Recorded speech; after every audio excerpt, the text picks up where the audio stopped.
Okay, I should be live on YouTube now, if I may, if you can check. Okay, it hasn't came up yet, but let me look. Yeah, because it's lag, I just clicked it. It should, lag. They lag a little bit.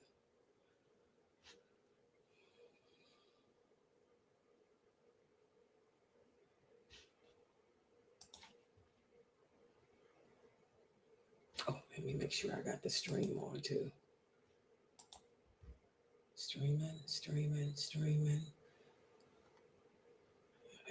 it streaming? No, it's still saying upcoming. Let me see. It didn't come on yet. Huh. Okay, let me see what's going on.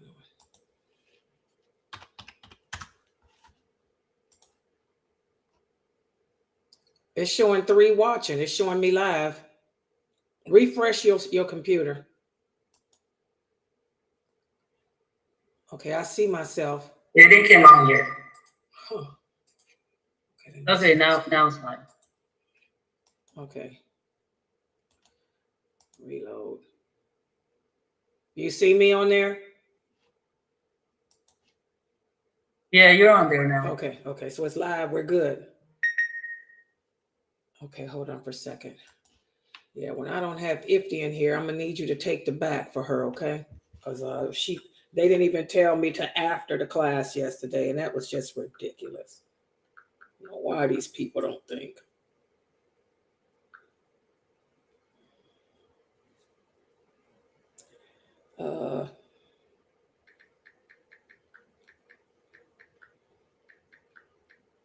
Am I showing myself or that screen still? I forgot. Let me look. I'm doing 2 No, things. you still got the logo on there. Okay, let me take it off. See, I'm sitting here doing 3 things at one time. Where's the logo? Wait a minute, where am I at? Where's this? Oh, I gotta cut me on. I see. Okay, now I'm on now, right? Okay. Take a few minutes. Oh, okay. Let me fix it up too while we sitting here.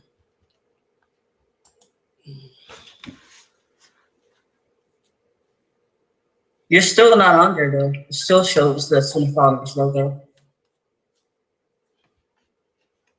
Yeah, it's lag.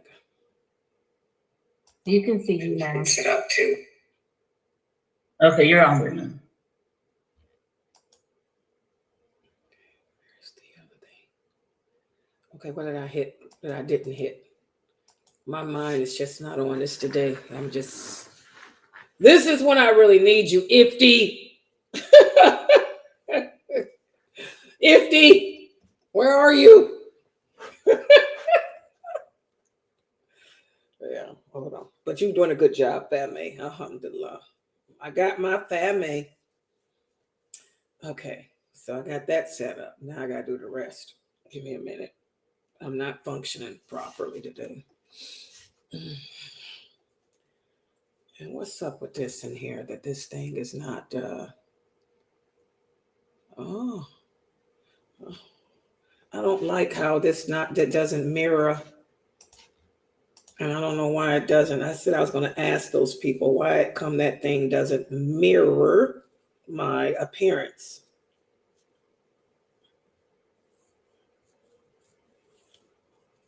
No. I got to use the zoom to mirror my appearance. Right, left. Okay, now let's look on here. Right. See, this one doesn't mirror my appearance. It has my left hand as my right. My right is my left, and that messes me up. Okay. Hold on. And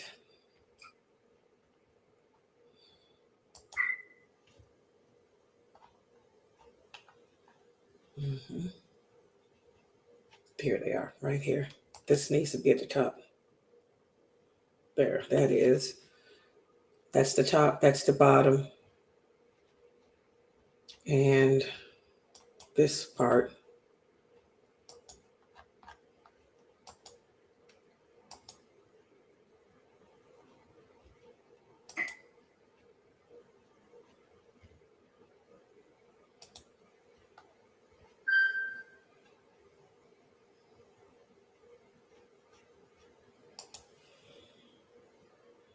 Okay, that's that part, right? Okay. And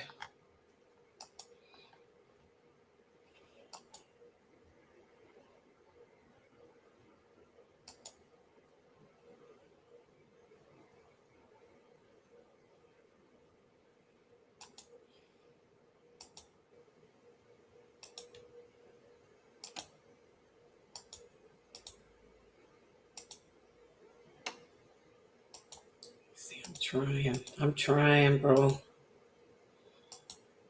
Okay, and then the other part. Okay, wait a minute. And what's the class at 9 o'clock tonight? What is? Oh, the Heroines of Islam. Okay, right. We're still on Habiba, I believe. Okay, good. Remind me, I gotta do that PowerPoint. Heroines of Islam, Habiba. That's at 9 p.m. Eastern. Okay. Okay, hold on. All right. I think we're ready. I'm allowing for people to get in. I did change the time back to 6 o'clock, guys, yesterday. I think a lot of people that forgot. All right, let me add it. Let me add us to the other platforms. Just bear with me, guys. I'm just kind of slow today.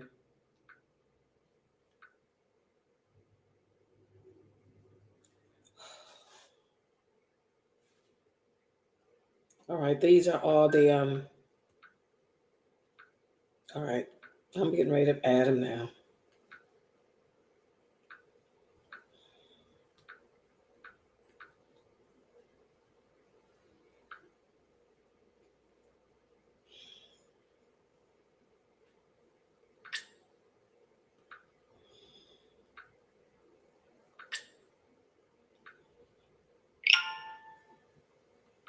No, it doesn't go there. I'm sorry.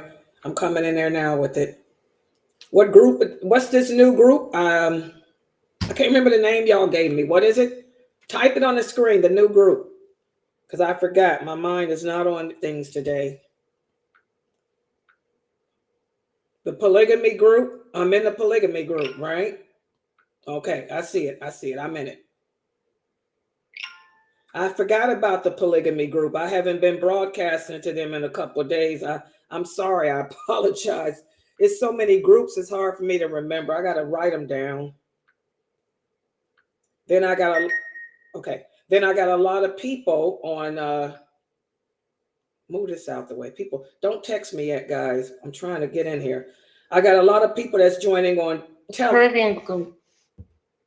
I got a lot of people that's joining on Telegram. Don't forget, guys, I am broadcasting on Telegram.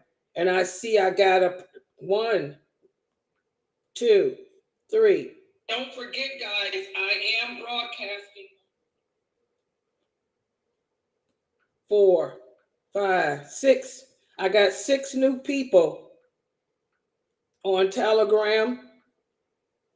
You guys can join me on Telegram. Oh, look who's joined me on Telegram. Assalamu alaikum. Oh, yeah. How are you? How's your family?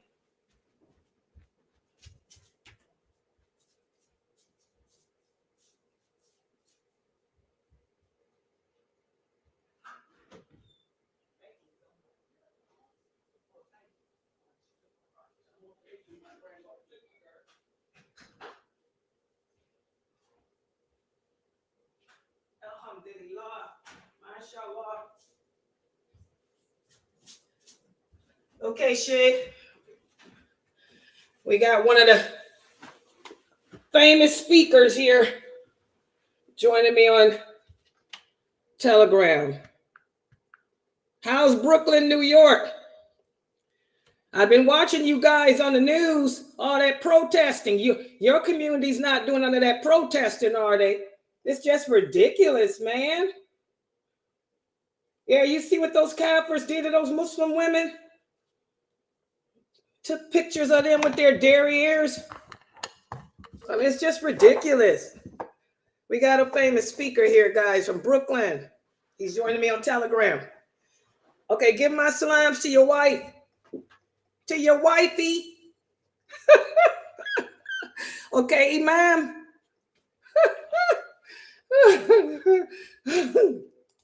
Old school brother. Yeah. Oh, she did? Yeah, tell her my mother's doing good too. Yeah, everybody's fine here. We're okay in Cleveland. All the masjid's here. We're good. Alhamdulillah. You've been watching Mukhtar. Yeah, Mukhtar. Yeah, Mukhtar's pretty popular now. Alhamdulillah. Yeah, Mukhtar. I'm proud of him too. He's a good, that's what you call a good example of excellent breeding. I see that he's got the best of his mother and his father in him. Alhamdulillah. May Allah bless you. Thank you for the compliment. Give my salams to your wife and the kids. And tell her I said thanks for listening to me. Thanks for the kind words. Yeah, so just so you guys know, we're also streaming on Telegram. A lot of people like Telegram, and I do too, because Telegram is better than that WhatsApp because you don't have all that other crap on there, and it's clear, the video. To be honest, guys, that's what I always log in. This is Telegram. When y'all see me looking down, I'm looking at my cell phone because I'm on Telegram broadcasting and streaming, and it's so clear. Y'all see how clear Telegram is? Let me show y'all. Can y'all wait? Let me move back. That's Telegram. Y'all see me on I like Telegram. So the imam, one of the imams from out of Brooklyn is here listening to me. May Allah bless him and his community. Yeah, that protest and stuff, man, has gotten kind of ridiculous. I've been talking about that. He was telling me that I did a good job. This imam was telling me I did a good job addressing how the Muslim women are. Oh, let me start off the right way, okay? Inna alhamdulillah wa salat wa salamullah wa rasulullah. Guys, this protesting is just gone ridiculous. Like I said, you Muslim sisters, y'all need to be more mindful. You're out there protesting and you're not dressed in accordance to the Quran and the Sunnah. And the non-Muslims, the Zionists, they're taking pictures of you bent over with your derrieres up in the air. Okay, and talking about you, making pictures and cartoons about you. But you know what? You brought that on yourselves. This is why your home, that's why Allah says your home is better for you. Your homes are better for you. And I don't get it because you're not doing anything. You know, the fact that you sisters don't dress properly, what makes you think somebody's going to listen to you? So seriously, that's what the imam is telling me, that he liked the way I addressed that yesterday, you know, because it is getting ridiculous. This protesting and groveling on the ground. I mean, it's just sad. It's just ridiculous. The cursing, throwing, what is it? They were throwing bottles. I was watching some protest, throwing bottles, the Muslims slinging water bottles at the, it's just ridiculous. Yeah. But I hope you brothers are speaking out about it too. You know, I mean, I'm just a girl. I'm just a girl in the world. They just won't let me be. It's going to take you brothers speaking out. Okay? All right. Oh, really? Yeah, Gwen Stefani, 1980s, just a girl. All right, everybody's here. We can get started on our class because we do have the heroines of Islam later tonight. Okay, so let's go ahead and get started. Let me start it over again. This is for my recording. Hold on. Let me do a pause for the recording. The editing. This is my editing. Okay. Inna alhamdulillah wa salat wa salam ala wa rasulullah. Welcome to our class of Aqidah, our belief class. And For this class, we're studying the book entitled Diluting Wala Wal Bara, which is written by Sheikh Kareem Abu Zaid. I got his name there on the screen. And also that's where you can purchase the book at Amazon.com. I got it there so y'all can see it. I'm gonna round it out now. There it is. And this book should be a part of everyone's library. And it's really something how this book, as you can see, is helping us to get through these trying times as Muslims. Whenever we are faced with hardships, the way to handle them, we should always refer back to the example of the Prophet Muhammad sallallahu alaihi wasallam. He taught us how to handle ourselves in good times and in bad times. His companions, they are the role models for the Muslims today. They're supposed to be. If you make them your role model, you will find it easy to deal with the trials that Allah imposes upon us. Remember, Allah says just because we say we believe in him is not enough. We have to prove that we believe in him. And we prove it through the choices we make in life. We prove it through from the things we say with our tongues. And we also prove it through our actions. Does everyone understand that? This is a time that everyone needs to refer to the Prophet sallallahu alaihi wasallam for guidance. I was listening to some brother's Q&A show the other day. There's a lot of them, you know that. And somebody had called in and asked this brother, can we pray to the Prophet Muhammad sallallahu alaihi wasallam? Can we do prayer to him for guidance? You know, what do you mean? We don't pray to anyone but Allah. First of all, this is shirk. And that's another reason why Allah has sent these trials our way. Secondly, the Prophet Muhammad sallallahu alaihi wasallam left his guidance behind. He left his guidance behind, telling us what to do in these times, these trials. We have to seek the knowledge. We have to seek the proper knowledge. Okay? And he taught us that faith manifests itself at the first strike of a hardship. In other words, whenever a person first encounters a hardship, that's how you know. Your initial reaction to that hardship will determine how strong or weak you are in your iman. And we're seeing a lot of that today on social media. A lot of people who we've grown up with, who we're close to, we can look at their social media pages and see how they're handling themselves during this time. And it can determine whether or not this person is the strong believer that we thought they were or not. Remember, Allah says he sends trials. He sends war, especially war, as a means of manifesting who the true believers are. So if you look at your friends and comrades' Facebook pages and social media pages, I mean, it can be shocking to see that this person is not the source of strength that you thought they were all these years. That this person isn't as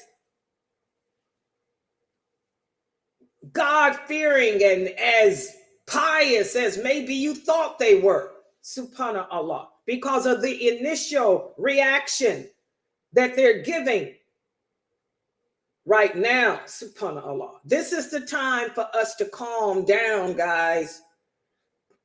This is the time for us to take control over our brain, take control over our emotions. This is the time for us to do a lot of self-reflection. This is the time for us to turn back to the Sunnah and look at how the Prophet sallallahu alaihi wasallam and his companions handled themselves. Remember, la ilaha illallah, Muhammadur Rasulullah sallallahu alaihi wasallam.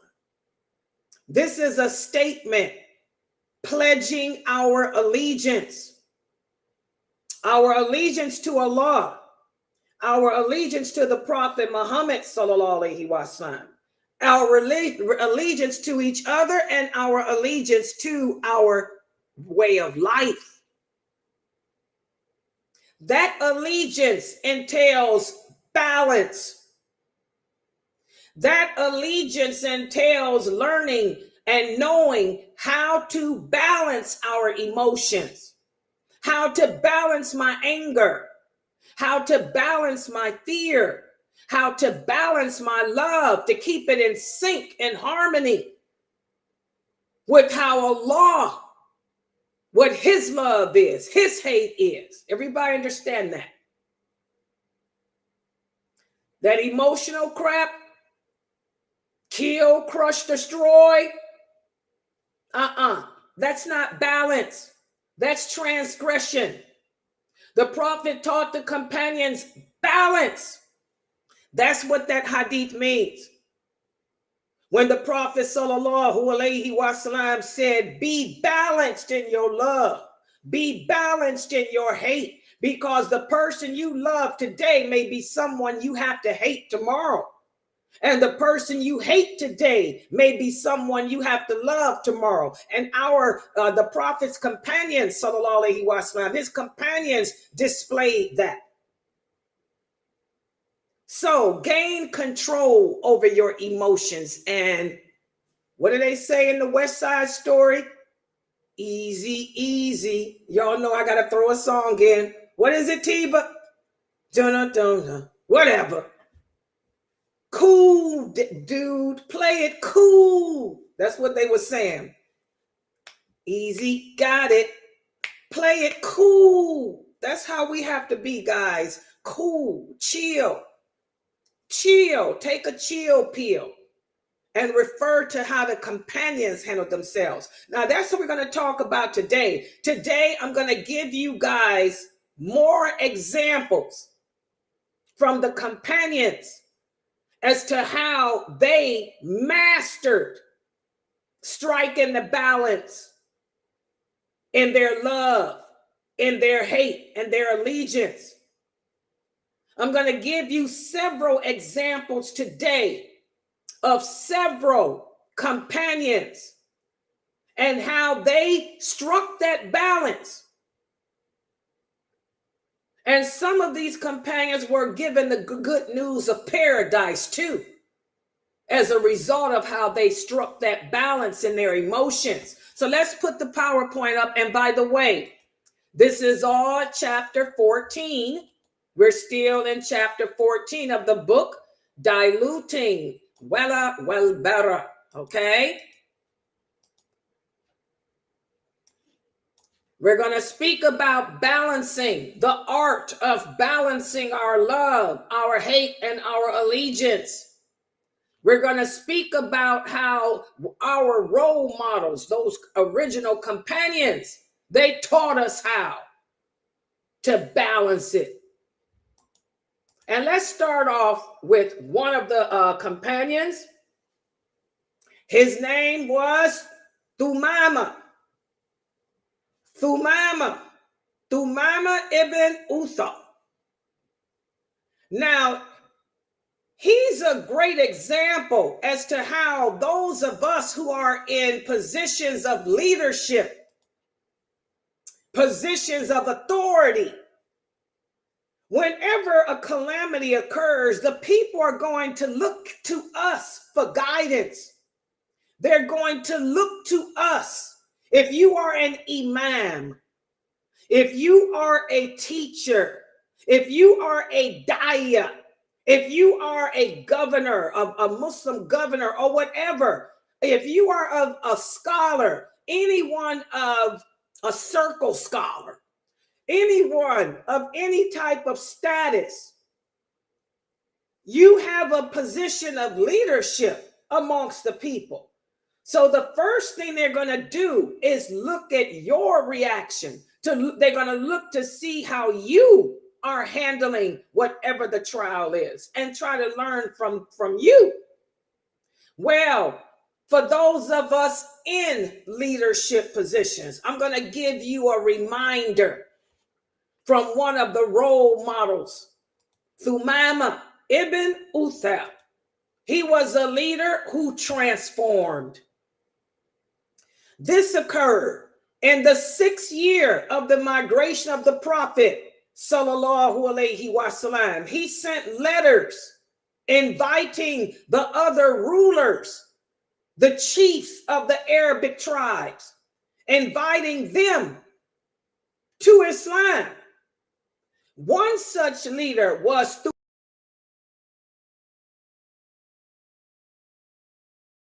he received his invitation.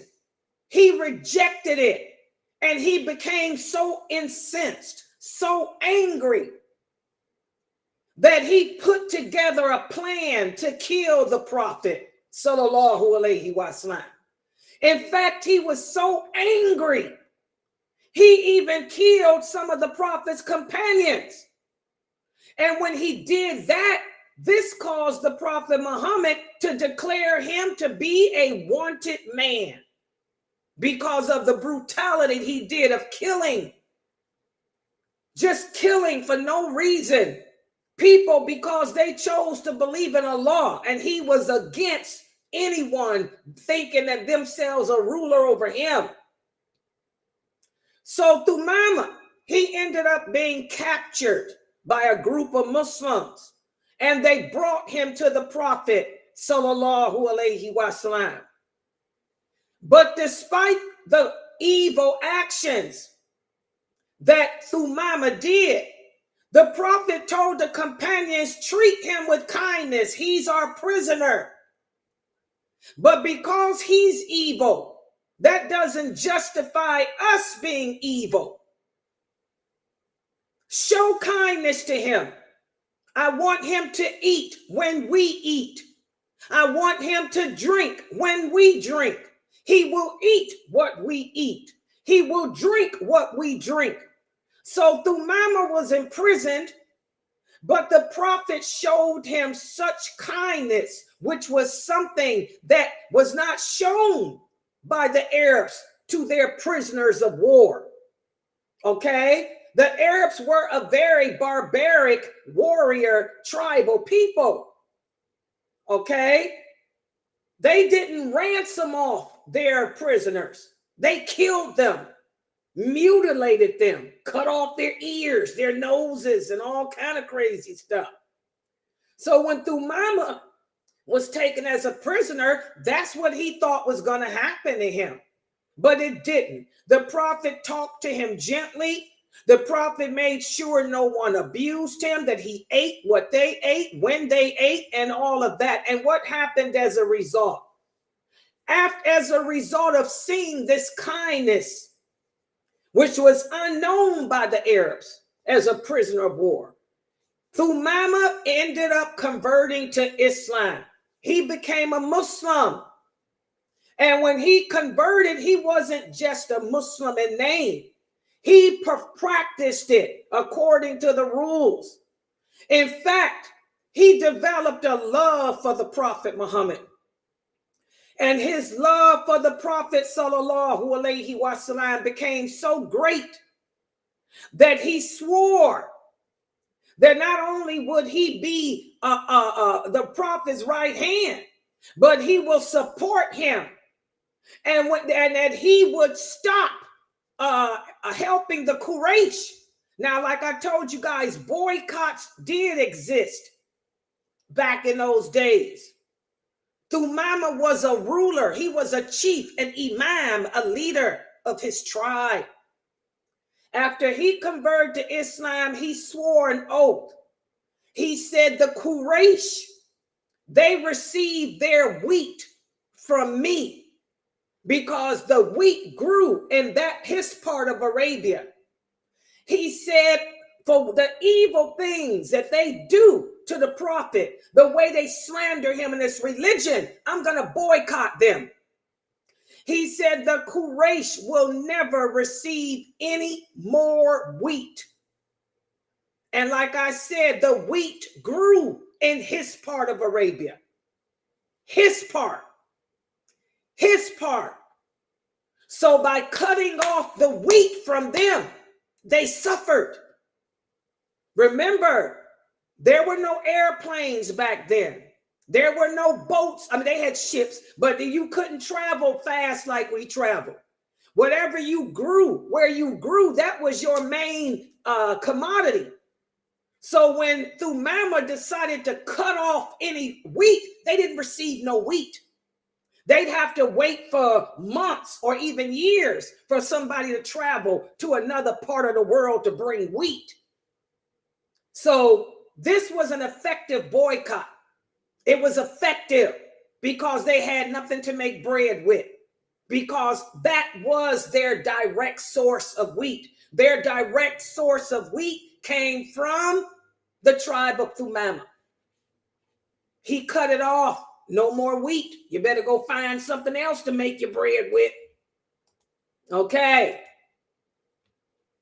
So this story of Thumama ibn Uthal, this is a powerful example as to how if a person truly believes La ilaha illallah, Muhammadur Rasulullah, and if they truly understand the concept of that statement, if they truly understand that we're given allegiance to Allah, to the Prophet and the religion and the believers, this can change you. It can cause you to transform from a bad person to a good person. Thumama, he was a man who wanted to kill the prophet, and now he was a man who loved him, was willing to die for him, to the point that he cut off the main supply that the enemies of Islam needed. And the Prophet sallallahu alaihi wasallam, he showed us through, he's the life coach. I tell you guys all the time, the life coach of the Muslim is the Prophet Muhammad sallallahu alaihi wasallam. Our role models are those companions, but the Prophet Muhammad is our life coach. Through his life coaching of example, we learn to show compassion even to our enemy. We learn to even be merciful even to our enemy. Two wrongs don't make a right. When I look out on television and see these protests, I see young Muslim men with their faces covered, looking like, and I'm going to tell y'all, what's the point of covering your face? You look like a terrorist. Isn't that what ISIS does? Isn't that what Hamas does? Isn't that what Al-Shabaab do? They cover their faces. You brothers look like terrorists. It's bad enough that you look like a terrorist, and then you're sitting there throwing water bottles at the non-believers. Or they threw it at us first.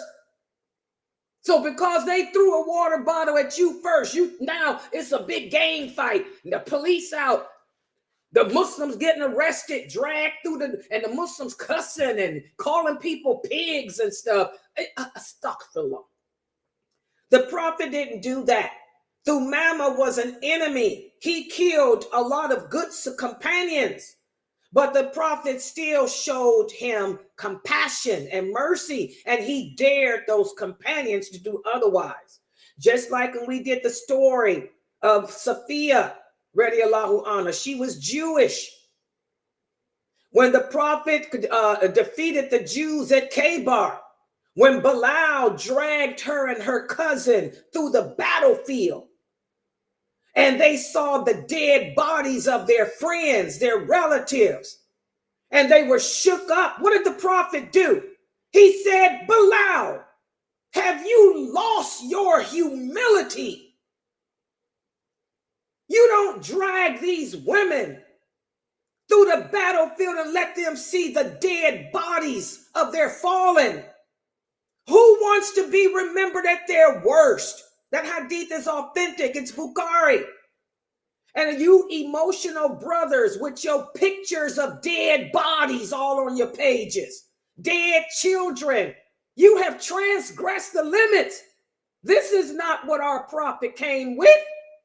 The prophet told the companions, don't do that. And you Muslim men with your protests, your boycotts and everything, all this other nonsense y'all doing, have put all these dead people, bodies and stuff, people at their worst. Where's your humility? Where's your humility? You're no different than the Zionists. You're one of them. And if the Antichrist come, guess what? You will be right behind them, supporting him, because you have their characteristics.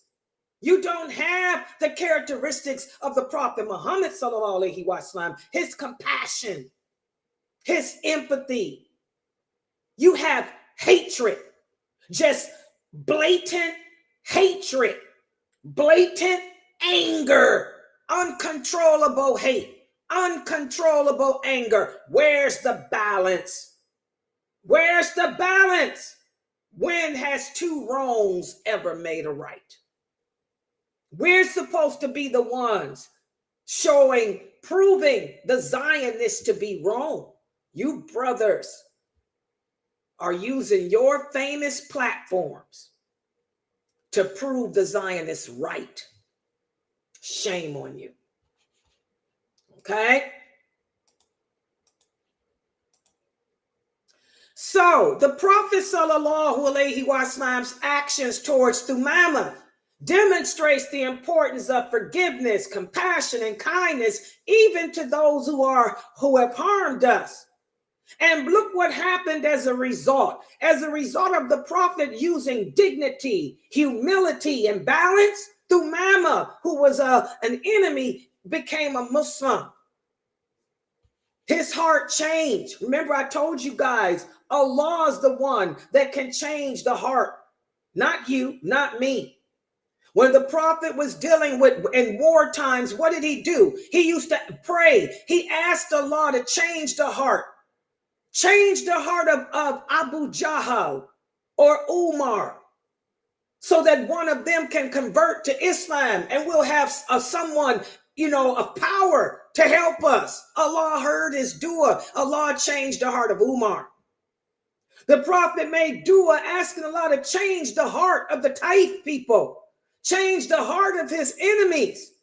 He showed compassion, he showed empathy, and he made dua. He wasn't protesting. He wasn't in the streets protesting like y'all doing, with all that anger and all that hatred.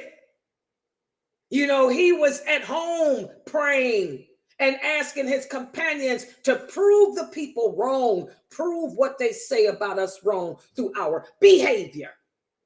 Hello. Okay?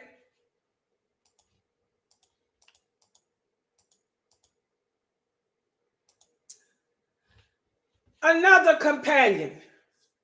This is one of the companions given the good news of paradise. He will be of those 70,000 who will enter paradise without being judged. And who was he? Amir ibn al-As, one of my favorites. He's an example as to how we should balance our hatred, because he's a role model.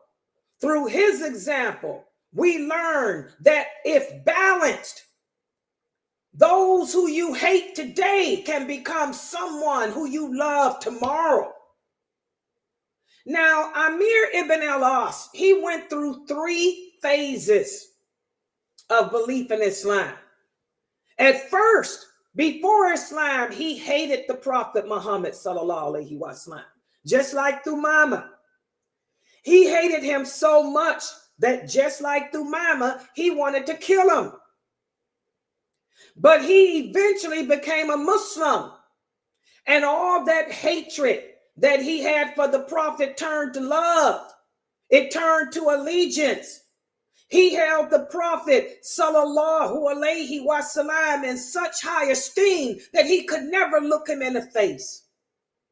He could never look the Prophet in the face for two reasons. Number one, because the shame that he carried in his heart because of the bad things he did to the Prophet and the Muslims. And secondly, he said the Prophet was so beautiful that if he looked at him, he'd be staring at him like a woman would stare at a man. That's how beautiful our Prophet was. So he always looked down. He never looked him in the face. He looked down out of respect for him. Out of respect for him. Okay? He held the Prophet Muhammad sallallahu alaihi wasallam in such high esteem that when Amir ibn al-As died, right before he died, he reflected on his life and he asked to be buried without any women around because he didn't want no women mourning over him. And he told him, you better not burn my body either because it's haram to cremate. And he asked for his grave to be filled with dirt. And he wanted only his companions, the other companions who were living around him at that time. Okay? That's how much he loved Allah. That's how much he loved the Prophet sallallahu alaihi wasallam. When before Islam, he was a great enemy. He was an enemy to the Muslims, just like Abu Jahl and them were. So again, his story is also a story of how we can change if we balance our hate. If we sit down and instead of being so emotional, if we sit down and think, thinking allows us to rationalize. Rationalization leads to balance. That's how we balance our emotions. When he's just like Thumama, when they saw the compassion, the empathy, the care that the Prophet Muhammad had for everyone, it makes that hatred and that anger disappear because it's not justified. It's not justified. And that's why I tell you Muslim youths today that's looking at the television, I remind you every day what's happening in this world is not happening because of Israel.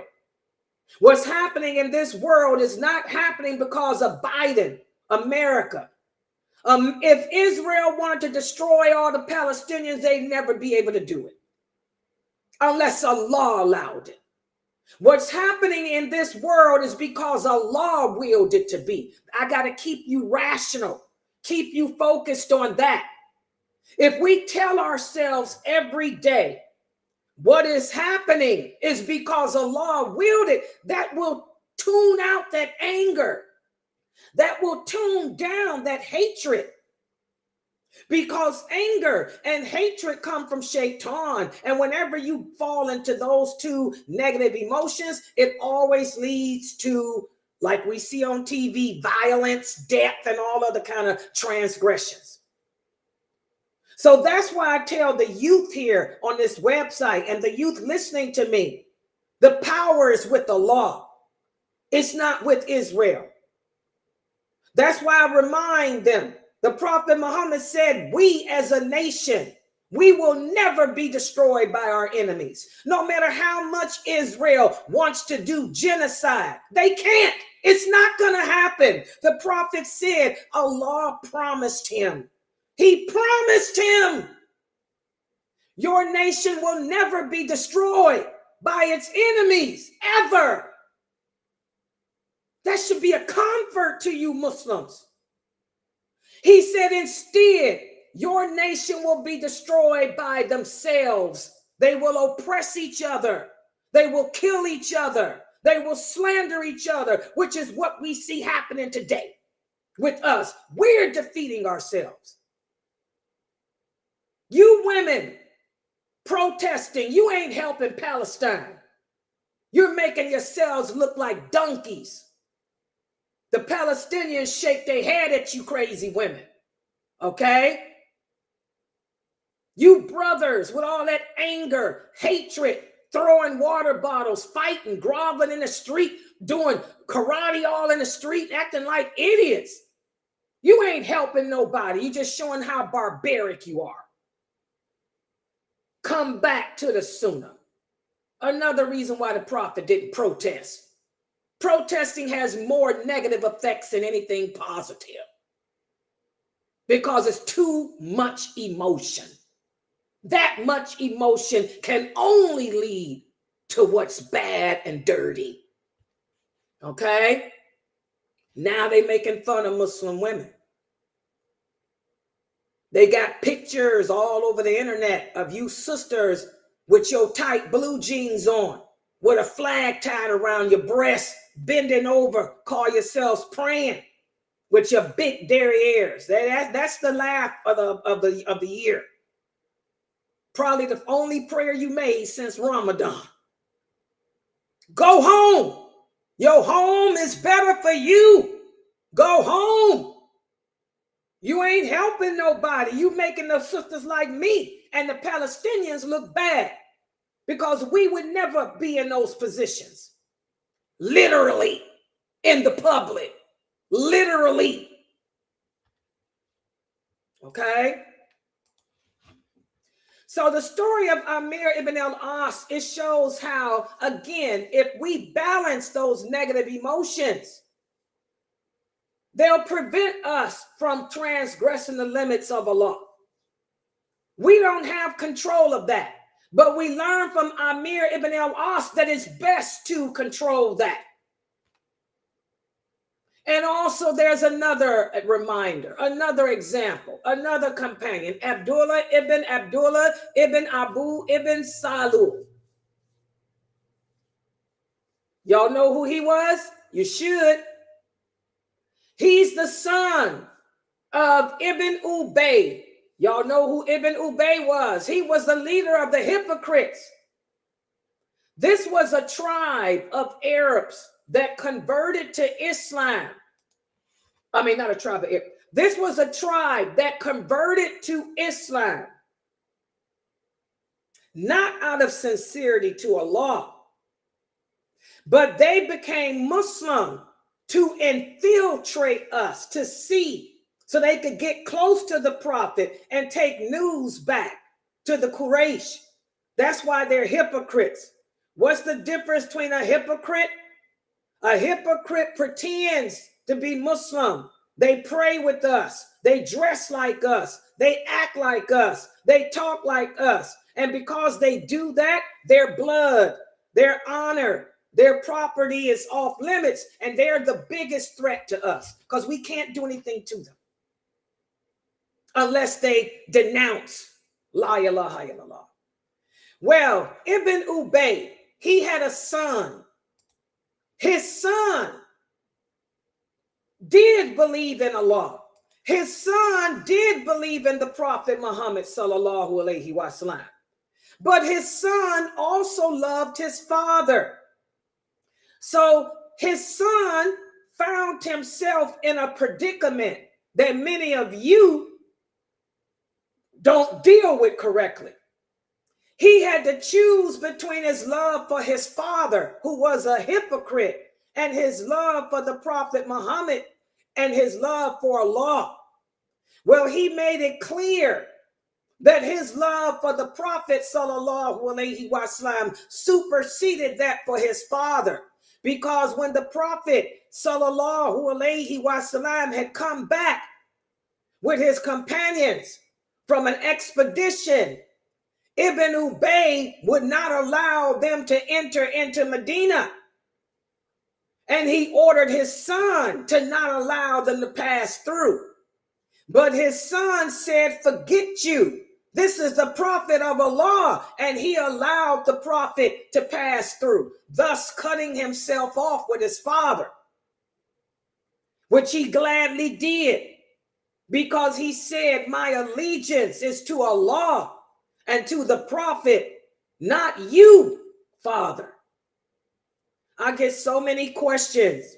I put out a short video. It's going viral. I've looked at it. We got how many hits on that? About 500 or 600 on my little short I put out on YouTube. Whereas the sister, no, that's it. Well, 2.K. It was 2.K hits now. Alhamdulillah. One of the sisters at the Islam Q&A, my Islam Q&A show, asked me about the dowry Friday. And remember, I was telling y'all the purpose of the dowry. And then she said, well, her father takes. I said, whose fault is that? That's your fault for allowing your father and your family to take it.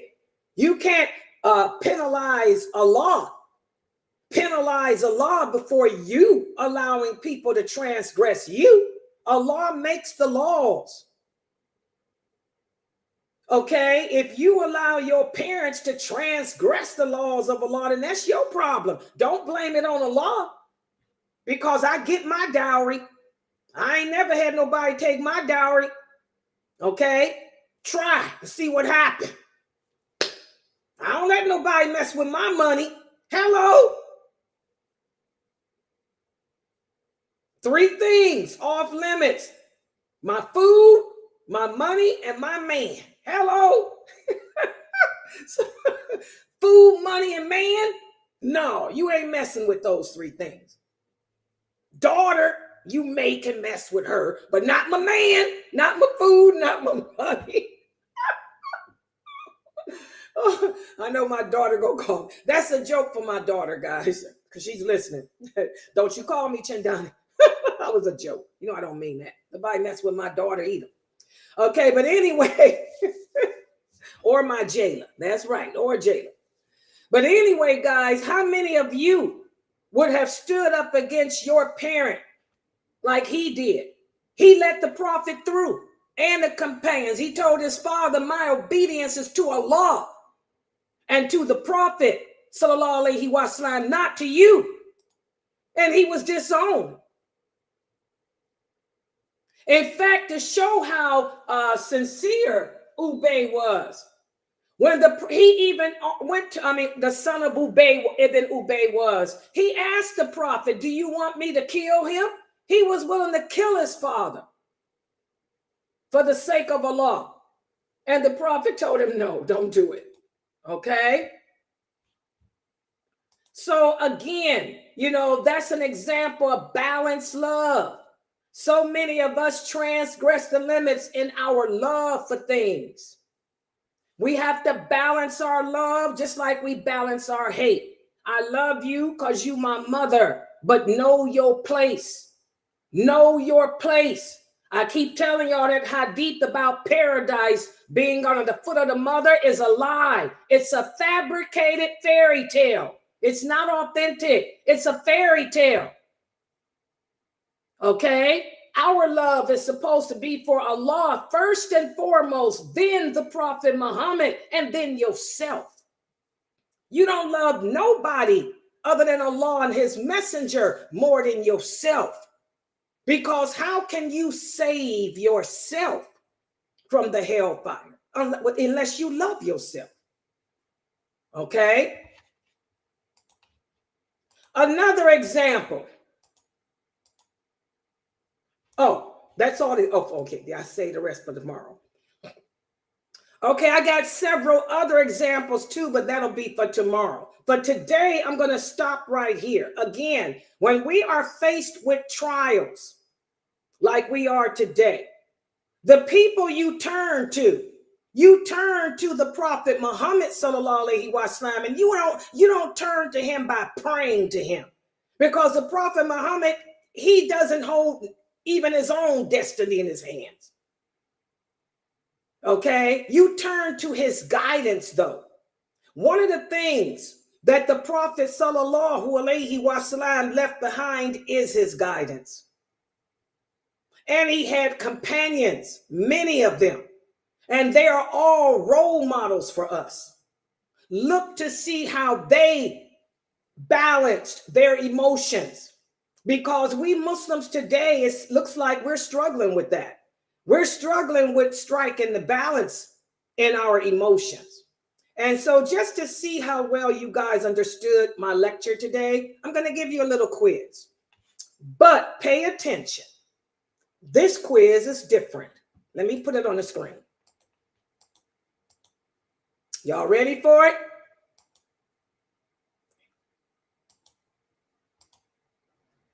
Thumama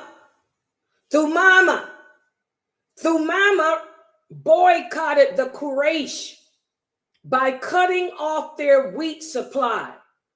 Why did this work for them, but this won't work today?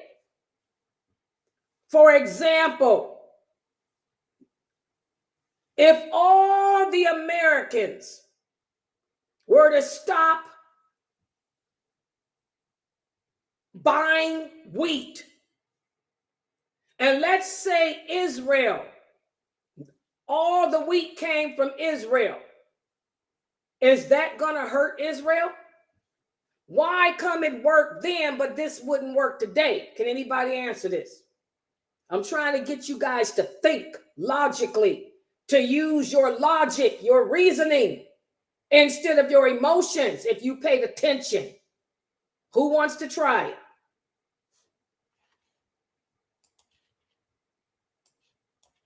Amina Fresno, let's start with you.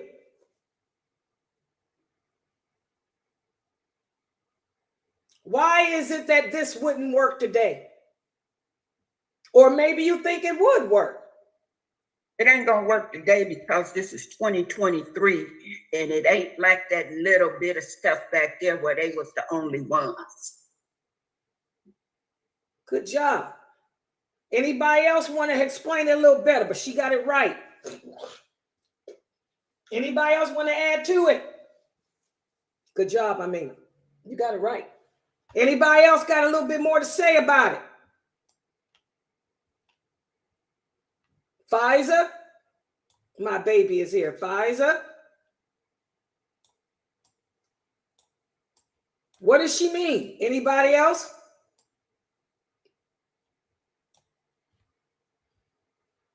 Fame? Ifti? Oh, Anissa's here, guys. Assalamu alaikum, Anissa. How you feeling? Walaikum salam. I'm doing pretty good. Are you? Let me say this too, Layla, before you go on. Let me break it down like this. Okay. Now you gonna boycott Starbucks. You ain't hurting nobody but me because it's a franchise. That's right. Exactly, guys. Do y'all get it? What she's saying? Yep. It worked then because the tribe, Thumama's tribe, were the source of wheat. Yes. That they were the direct source. So if I'm not going to give you no wheat, then you ain't got no wheat. You got to go use some dirt or something for your bread. But the world ain't like that today. I mean, even if everybody in America were to stop buying first of all, Israel doesn't own Starbucks. I keep telling y'all, Starbucks is a franchise. It's owned by me. If I got a Starbucks store, that's my store. You hurting Layla. You ain't hurting Israel. Israel ain't got nothing to do with my store. This is my money, my family. But let's just say that Israel really did own Starbucks, although they don't. That's stupid to even believe that. Okay? Even if everybody in America stopped drinking Starbucks, you ain't hurting them because unless Europe starts, unless Antarctica stops, unless Australia, unless every other country in the world stop drinking it, you ain't hurting them. Because that's not how economics works today. That's not how economics work today. Plus, it's a franchise. Thumama didn't have a franchise on wheat. He owned the wheat for that area. That was it. Saudi Arabian wheat came from him. Period. That ain't no franchise. Okay. Good job, Anima. And by the way, Anissa, how are you feeling? You okay? I'm feeling fine, as always. And they are going to amputate my toe tomorrow at 5. Okay, good. So but you're in the hospital still. Yes, Okay, I'm still good. in the hospital. I'll be here for a bit. Yeah, everybody keep our sister Anissa in y'all supplication. She's, you know, Alhamdulillah. been sick and she's got diabetes and she might have to lose her toe tomorrow. So Alhamdulillah. I'm glad to hear that you're okay though. Alhamdulillah. Yes. Oh, yeah, that's in control. Oh, alhamdulillah. Mhm. Okay, look at the next question, guys. This is another one that'll cause you to think and get rid of that emotional crap.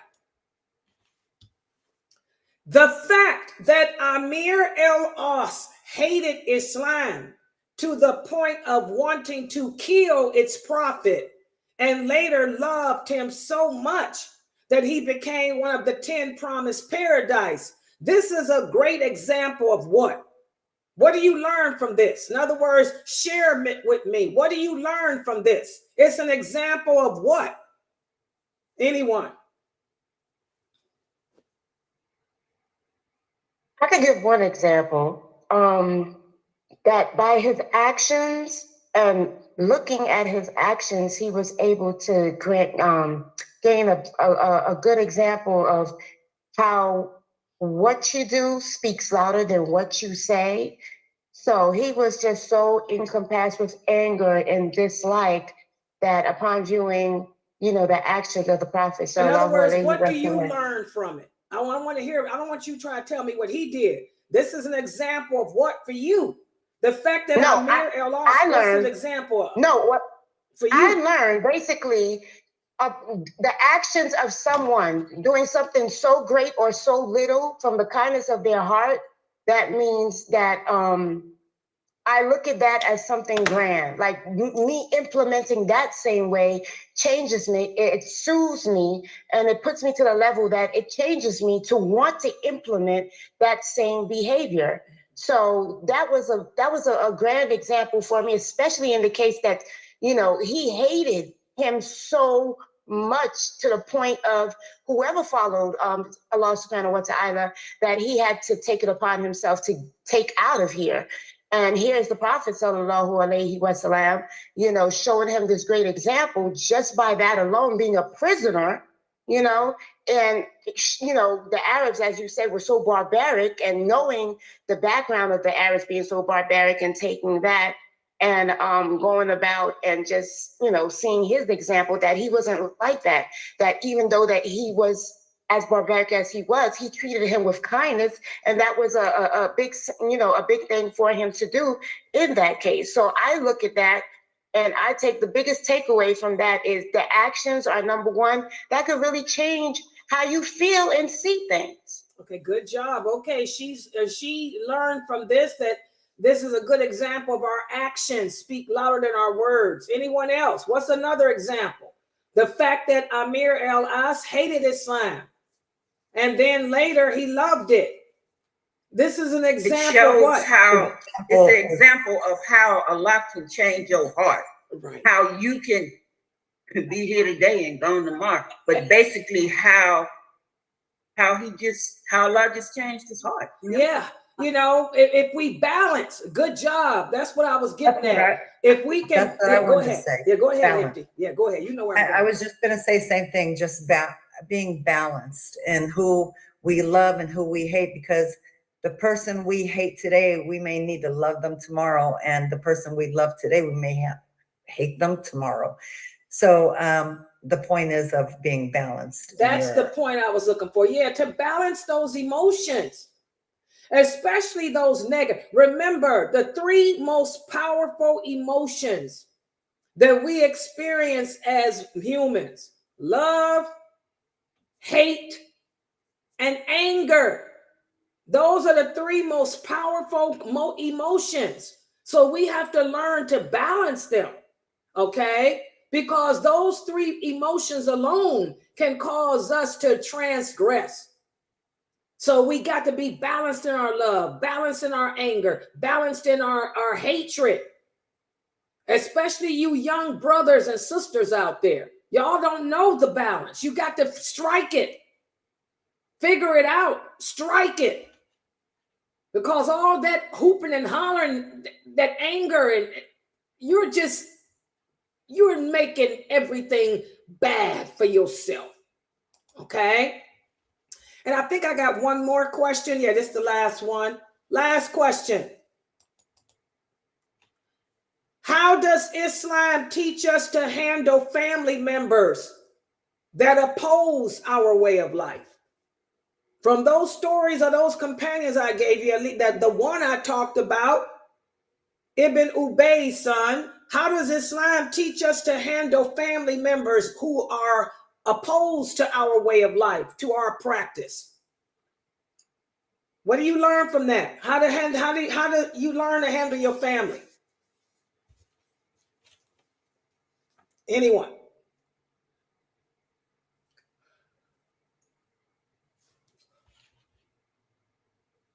That one's easy. I would say, like, we love them, we advise them, but we remind them that for our love for the Prophet and for Allah subhanahu wa ta'ala and for the Prophet, and we have to draw the line when they cause us to disrespect or do anything that would be displeasing to Allah subhanahu wa ta'ala. So I say I love them, but I keep my distance if they're gonna put me into the hole that's gonna make my Lord look at me different, or even, put me to the side. So that's just what I take from it. Exactly. Go ahead, Anissa. Go ahead. Yeah, what I've learned is my parents and other family members, cousins and relatives, they see me as the way they want to see me. Once I embraced Islam, they see me differently, but they don't realize I'm still the same person. I'm just a better version of myself. So myself means patience. I must have patience with them and still let them see I'm still the friendly person. I'm still the helpful person. I'm still who you think I am, but I'm better at it now, much better at it, especially much better at dealing with you and the ignorance that you give to me when you're telling me to my face, I'll pray, girl, you got the blood of Jesus over you. That's the stuff I'm dealing with right now. So I have to say, A'udhu billahi minash shaitanir rajim a lot, so that I'm not getting caught up in agreeing with them over the ignorant things that they're saying to me, because they don't understand. And I ask Allah to guide them to Islam, because I don't want them killing me with all their words and all their prayers going to the wrong direction. Exactly, guys. You know, I learned from this too. I mean, if the war comes, I'm sorry. Allah sends calamities as a way of differentiating who the believers are from the hypocrites. Even if you, my family, I'm like Abu Bakr. When Abu Bakr's son converted to Islam, he said, when we fought the Battle of Badr, Abu, I was so close to you. You didn't see me. I could have shot you with my arrow, but I didn't because you my father. And he laughed. Abu Bakr didn't laugh. He looked at him and he said, that's the difference between you and me, son. Because had I turned around and seen you, I would not have hesitated to let my arrow fly from its bow. And that's how I am. Even if you, my family, I'm sorry. If it comes down to Islam, versus whatever, if you ain't on the right side, hello, goodbye. You know, nothing comes before Allah. Nothing comes before his messenger. Okay, sallallahu alaihi wasallam. Okay, I'm sorry. If you with me or you against me. If you against me, then let the bow fly. All right. Okay, so mashallah, that's our lecture for today for this class. I want you guys to remember, be calm, be intelligent. This is the time to turn back to the Sunnah. This is the time to learn your religion, to take Islam serious and learn it correctly.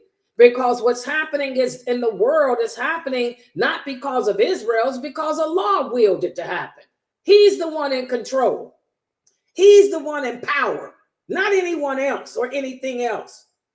And like I tell y'all every night, ask yourself, are you on the receiving end of it? In other words, are you one of the reasons why Allah sent this calamity? Are you a contributor to it? A lot of these people I see on TV protesting, they look like contributors to me. Okay. All right. I'm going to close out for right now. Any questions? And by the way, the 9 o'clock class, we have the story of Habiba. I will be continuing with the story of Habiba, radiallahu anha, at 9 p.m. Any questions here? I'm looking on YouTube. Exactly, Sister Mina. You don't put anything. We don't put anyone over Allah, period. We have to maintain our humility. We have to maintain our dignity. We have to look at ourselves and change the things about us that's wrong. You women have to start wearing hijabs. You women have to start wearing abayas. Blue jeans and a top don't get it. You have to cover yourself. Okay?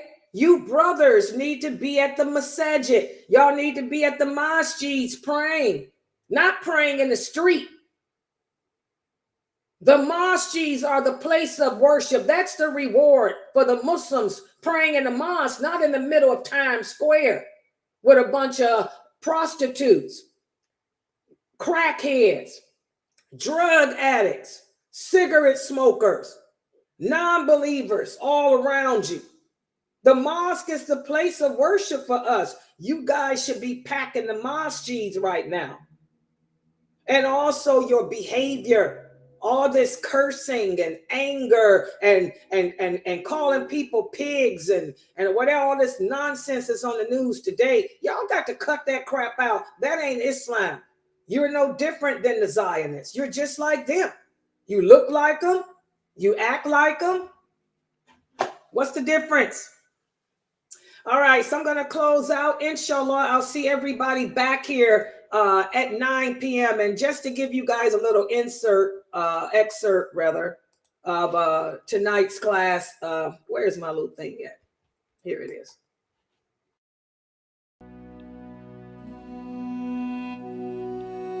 Born the daughter of the powerful chieftain of the Quraysh Abu Sufyan.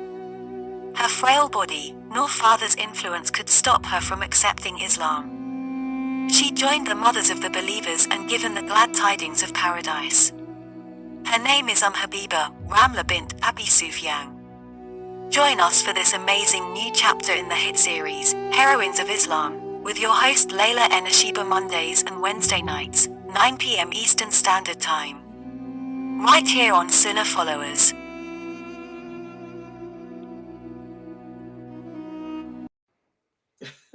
Okay, so that's going to be at 9 p.m. I'm going to log out right now so I can work on your PowerPoint. I got a lot of hadiths for you guys about this. Good job, Sister Layli. Oh, I see your answers, Layli. You learned to be moderate in everything. Good job, Layli. I didn't see her answers. Good job. Because before people depended on them. Exactly. Now they have choices. Good answers, Layli. Latifa, she said other avenues to get our supplies. See, I didn't look in here. Oh, mashallah. Good answers. You guys did really good on that quiz. All right. So inshallah, I'm going to log back in at 9 p.m. Eastern Standard Time. Subhanakallahumma wa bihamdika.